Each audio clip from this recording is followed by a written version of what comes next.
So hello दोस्तों, देखो इस पे ये मॉक की वीडियो पहले ही आ गई है कि कौन सा मैक मैंने यूज किया था मॉक। और ये जो वीडियो बेसिकली है ये है कि अगर आप बिगनर हो या फिर आपके मॉक में बहुत कम परसेंटाइल आते हैं तो आप किस तरह से अपने परसेंटाइल को बढ़ा सकते हो।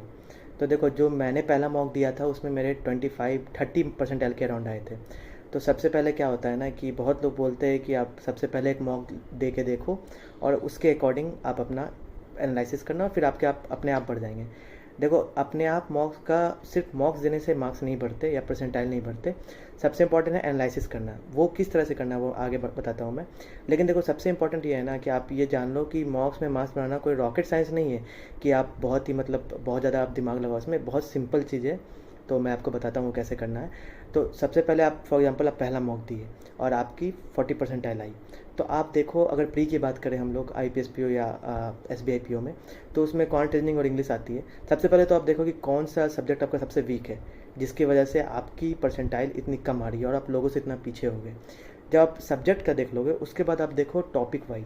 फॉर एग्जांपल अगर रीजनिंग की बात करें तो रीजनिंग में अगर ब्लड रिलेशन है और मेरा मेरा जो कंप्यूटर है वो ब्लड रिलेशन के 3 क्वेश्चंस को 2 मिनट में सॉल्व कर रहा है, लेकिन मेरे 3 मिनट लग गए या 2.5 मिनट लग गए। इसका मतलब ये है कि कहीं ना कहीं मेरी तरफ से कोई गलती हो रही है। तो सबसे पहले आप उस गलती को ठीक करो। तो उसके लिए क्या करना है कि आप फॉर एग्जांपल आप ब्लड रिलेशन का लिख लिए रीजनिंग में, उसी तरह क्वांट में आप लिख लोगे कि हाँ, अरिथमेटिक में प्रॉफिट लॉस में मेरा टाइम ज़्यादा लग रहा है या कंपाउंड इंटरेस्ट में टाइम ज़्यादा लग रहा है। तो और उसी तरह इंग्लिश में मान लो पैरा जंबल्स सबका स्टार्टिंग में वीक होता है तो उसमें टाइम लग रहा है। उसके बाद आपको कुछ नहीं करना है। जितने भी आपके पास टाइम बचे हैं पूरे दिन आपको उसी टॉपिक्स को प्रैक्टिस करना है। फॉर एग्जांपल ब्लड रिलेशन, तो उसके आप 50 क्वेश्चन लगा लो। कंपाउंड इंटरेस्ट में आपको प्रॉब्लम है तो आप उसके 20 क्वेश्चन लगा लो।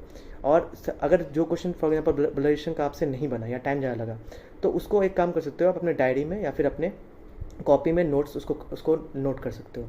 तो इससे क्या होगा कि कल को आप उसका रिवीजन कर सकते हो। क्योंकि देखो, अक्सर होता है क्या कि अगर फॉर एग्जांपल कोई ब्लड रिलेशन क्वेश्चन है जो मेरे से नहीं बना या उसमें टाइम ज़्यादा लग गया, तो हम लोग को ऐसा लगता है ना कि हाँ, नेक्स्ट टाइम करेंगे तो हो जाएगा।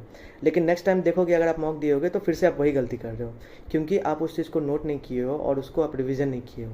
इसीलिए वो गलती आपसे बार बार होगी। तो आप हमेशा अपने मॉक में जितनी भी गलतियाँ हैं या जो भी टॉपिक आपको प्रॉब्लम जिसमें आ रहा है उसका आप नोट्स जरूर बनाओ। आप डायरी में लिखना है या फिर आपको आपके पास कॉपी जिसमें लिखना है आप लिखो और उसका रिवीजन कर लो नेक्स्ट मॉक देने के पहले।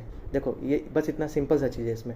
और मैंने एक अलग से क्या किया था कि जब मेरा पहला मॉक देने पे 40 परसेंटाइल आया था तो उसके बाद फिर मैंने दूसरा दिया, उसमें भी वैसा ही था। ऐसे 2-3 करने पे सेम परसेंटाइल आ रहे थे। तो मेरा टारगेट स्टार्टिंग से था कि कम से कम 80 to 90 परसेंटाइल आना ही चाहिए प्री एग्जाम के पहले। आपका भी यही होना चाहिए कि 80 to 90 परसेंटाइल कम से कम आप टारगेट रखो प्री एग्जाम के पहले। तो उसके बाद मैंने क्या किया था कि मैंने 1 सप्ताह तक कोई भी मॉक नहीं दिया था और 1 सप्ताह मैंने सिर्फ उन टॉपिक्स को प्रैक्टिस किया जिसके वजह से मेरे मॉक्स में कम मार्क्स आए थे और जिसकी वजह से टाइम ज़्यादा लग रहा था। तो आप ये कर सकते हो। आप अगर बिगनर है और आपके मॉक में अगर आप 4-5 मॉक दे दिए हो, एनालिसिस करने पे भी अगर आपके मार्क्स नहीं आ रहे हैं तो आप इस स्ट्रेटजी को फॉलो कर सकते हो। आप जितने भी टॉपिक्स हैं आप लिख लो उसको। ब्लड रिलेशन लिख लिए, सिटी अरेंजमेंट में अगर सर्कुलर में प्रॉब्लम है तो वो लिख सकते हो, फ्लैट फ्लो लिख सकते हो। और फॉर एग्जांपल अगर ऐसे लिखने पे आपके 10 टॉपिक्स हुए टोटल, तो आप उसको 5 डेज 6 डेज 7 डेज आप उन टॉपिक्स को अच्छे से प्रैक्टिस करो। प्रैक्टिस इन द सेंस कि जैसे मैंने बताया था मैंने इसके पहले फ्री सोर्सेज के अपने वीडियो अपलोड कर दिए कि मेरे क्या क्या सोर्सेज थे। सारे सोर्सेज फ्री थे तो आप उसको देख सकते हो। तो उसमें आप उसको अच्छे से प्रैक्टिस कर लो ऐप से विद टाइमर। और जब प्रैक्टिस कर लोगे और जब 5 डेज या 6 डेज बाद जब आप मॉक लगाओगे तो देखोगे कि एकाएक आपकी जो परसेंटाइल 30 आ रही थी, 40 आ रही थी, वो 80 के आसपास चली जाएगी। तो इस चीज़ को आप फॉलो करके देखना, आपको बेनिफिट निश्चित मिलेगा। और अगर आप न्यू है इस चैनल पे तो आप सब्सक्राइब कर सकते हो चैनल। कोई भी डाउट हो और कोई भी आपको वीडियो चाहिए तो आप यहाँ कमेंट में बता सकते हो। और मेरे बारे में ज़्यादा जानने के लिए आप मेरे चैनल के अबाउट सेक्शन में जा सकते हो। ठीक है, चलो मिलते हैं, बाय।